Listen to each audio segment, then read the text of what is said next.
Welcome back. Hopefully at this point, I have convinced you that you need a separate website for your podcast. But why are we choosing WordPress specifically? Well, I might be a little biased because I've been using WordPress for the better part of 15 years. But there's more to it than that.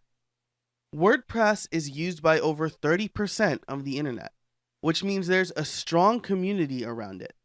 People that are willing to help you when you need it, conferences that you can go to speak directly to other WordPress users that happen all over the world, and there are lots of great tools out there to support podcasting. WordPress provides you a strong infrastructure for starting your website and being able to customize it exactly the way you want. And that's what we're going to cover in this course. But there's more to it than that as well. WordPress isn't only for blogging or podcasting. It could be for both. So if you want to have a blog on your podcast website, you can. If you want to extend your podcast website to be an e-commerce website as well, you can do that with WooCommerce, and you could start selling swag right from your podcast website.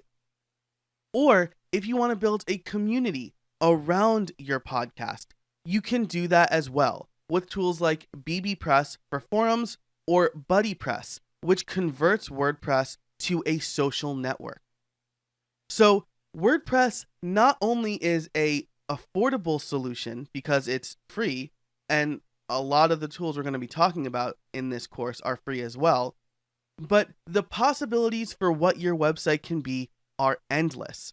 So you can have a podcast component, but you can also have other components like a blog, a shop, a community, an online course area, and more. So that's why we're going to use WordPress. I think once you start using it, you'll love it, and this course is going to take you through every step of the way to make sure it's configured properly.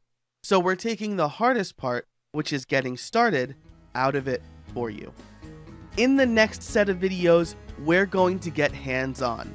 We're going to buy a domain, we're going to configure our hosting, and we're going to set up WordPress to make it perfect for our podcast website.